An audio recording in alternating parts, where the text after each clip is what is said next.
People in Jesus' hometown are initially pleased when he says that God will free the oppressed. Their pleasure turns to rage when he reminds them that God's prophetic mission typically pushes beyond human boundaries so that mercy and healing are extended to those regarded as outsiders. A reading from Luke chapter 4, continuing the reading from last week.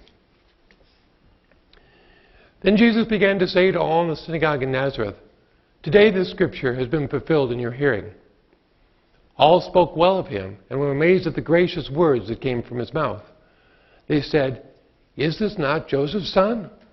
He said to them, "Doubtless you will quote to me this proverb, 'Doctor, cure yourself.'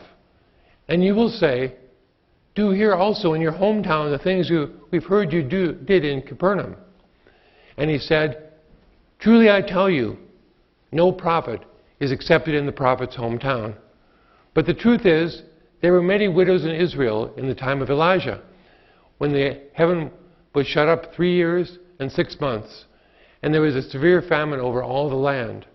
Yet Elijah was sent to none of them except to a widow at Zarephath in Zidon.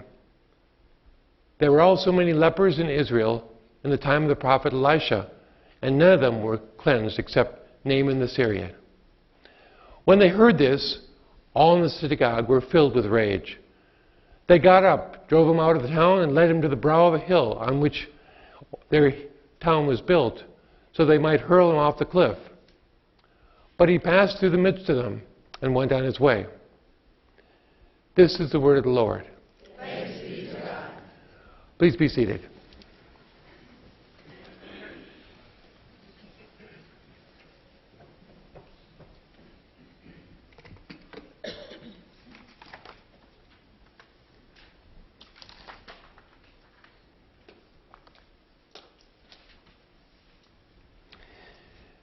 We human beings are emotional creatures. God teaches us this fact by making us parents so we can observe how we grow up. Very young children will often go from joy to rage and back to joy again. We adults are just as emotional, but we hide it most of the time. Our gospel lesson today describes a time when some adults let their emotions show. Last week we saw Jesus return in triumph to his hometown and read Isaiah. Today Jesus announces to his hometown that he's the Messiah, the one anointed by God to preach good news to the poor and to heal people. This week we continue the story and hear how he got into trouble, how his hometown joy turned to full-blown anger. The people at First Synagogue in Nazareth liked what Jesus had to say at first. After all, who wouldn't like a God who brings them comfort only and healing? But then Jesus goes one step further. He said he was the one who would do the comfort and healing. He was the Messiah. Their admiration turned to amazement. It was difficult for First Synagogue in Nazareth to imagine little Jesus anointed by God. It was even more difficult for them to imagine little Jesus doing miracles. So it was natural that they whispered among themselves, "Prove it." Jesus knew them well. They wanted him to prove that he was the Messiah by doing a miracle. But as I said last week, God doesn't do miracles to prove anything. Miracles are not some foolish test. God does miracles for those who have faith. Our Gospels are filled with people who had faith and were healed. And to the average person back then, most of them were unlikely people for Jesus to help. Yet help he did. The paraplegic who was lowered through an open roof, the bleeding woman who was sure that his touch would cure, these people had faith. Jesus knew that for God to do a miracle, you had to believe in God first. And the people in that synagogue in Nazareth didn't. They didn't have the faith in God to make miracles possible. Jesus told them that, pure and simple. He told them that what he'd learned from years of living with them. He told them they were no different than their ancestors. It wasn't a compliment. You remember their ancestors didn't have any faith either. When they left Egypt, the Hebrew people wandered in the wilderness for 40 years complaining. God saved them again and again with miracles because of what God had promised to their ancestor, Abraham. After they reached the promised land, when the prophets of old did miracles, they often did them for other peoples, for foreigners, and not for the Jews. This then was the truth. That synagogue in Nazareth had little faith in God, but most people faced with uncomfortable truth are hurt, and so those people got angry. First synagogue in Nazareth took what Jesus said as an insult of the worst sort. They thought that he was lording over them. In an instant, the crowd changed their attitude towards Jesus. Now they were ready to kill him. All we really know is that the story of Jesus did not end there. This story simply marked the first of many stormy encounters with folks that Jesus had who would not change, who would not see Jesus for who he was, for what he was, both God and man. It sets the tone of Jesus' ministry. Jesus came to heal the brokenhearted and blind and lame, but Jesus knew the reason so many people were afflicted was the people in power in the world made them that way. Why did Jesus seem to act so meanly to his hometown? After all, we know that Jesus came to earth to give comfort. But his ministry was more than simple comfort. He came to heal those who did not know they needed healing. His ministry was comfort, but also tough love. He annoyed the Pharisees and the scribes and almost anyone else in power. Jesus comforted the afflicted, but afflicted the comfortable. As long as the world is less than perfect, Jesus will discomfort those in power.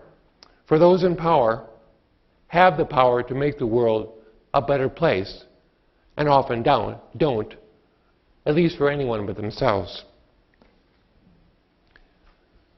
So it is with us today.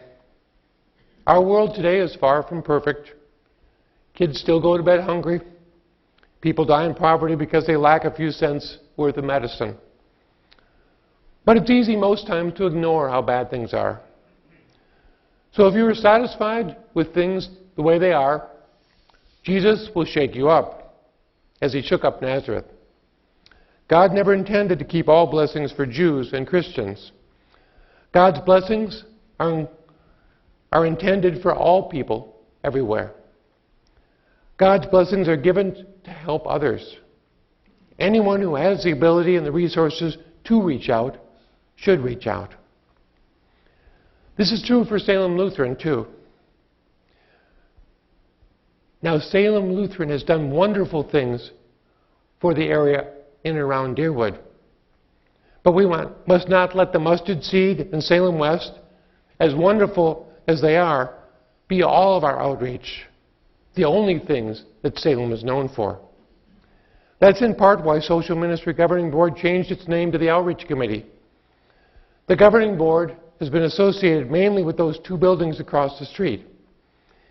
Now, it is phenomenal, absolutely phenomenal, that Salem West, now, I learned this morning, about 13 years, 12 years, they serve people even 30 miles or more away from Salem, providing them furniture. As far as the mustard seed in Salem West, we are a model for other churches. But let's look a little bit closer to home. Hundreds of kids come to Trunks for treats. Scores of kids come to Vacation Bible School. Connie and many others in this church have done a wonderful job in those ministries. How many other things could we be doing to support families right here in our own town and right here in the immediate area? What would it take for Salem to be as well known for community youth ministry and family ministry as it is for Salem West and the mustard seed? Young families alone can't afford all the time and all the money that it takes to run programs for our youngest and perhaps our most vulnerable. It takes the resources of the whole church to do it. So this church, and everyone in it, needs to make children and families a priority. What would it take for people to say, Salem, they have that great thrift store. They give away tons of furniture, and their family ministry is out of this world. If we should imitate Christ, his example is clear. If we see a wrong, we should right it, whether it's comfortable for us or not. Somewhere in between, been there, done that, never again, and doing ministry that's pure drudgery, there is the sweet spot. There is the key. We must help others to the best of our ability, not just the best of our desires. Ministry is seldom convenient, and there's always a cost. When I was in Rochester and my daughter was about 8 years old, she had guitar lessons, Suzuki guitar lessons. I remember her playing Twinkle, Twinkle, Little Star over and over again on the guitar. It turns out that her guitar teacher was a man who lived in an apartment building, and we always went to his house for lessons. But while, in about the second year that she was having lessons, this man, I won't mention his name, was accused of a crime. And he was accused of a crime by somebody else in that apartment building. So the judge put a restraining order on him so that he could not go back to his apartment. And because of all the legal costs that were involved in preparing a defense, he did not have money to be able to rent an apartment anywhere else. He was planning on going back to live with his parents that were 50, 60 miles away, but he had no place to give guitar lessons. So, I thought about it for a while and decided that he could teach guitar lessons in our basement.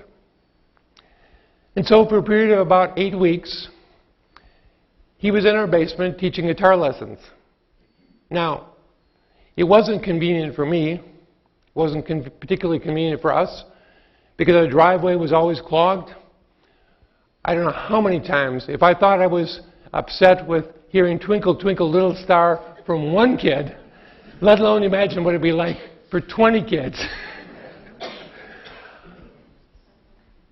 I got used to it, hearing the kids tromp up and down the stairs, down in the basement, and so on. And at the end of that 8 weeks, he had trial, and that man was acquitted. So it was that he was unjustly accused of a crime, and he went back to teaching in the apartment building. So it is that I learned my own life that ministry is never convenient. It's never going to be fun at all times. And so it is. You have an absolutely lovely building here. There are many, many children who could use the benefit of having multiple grandparents.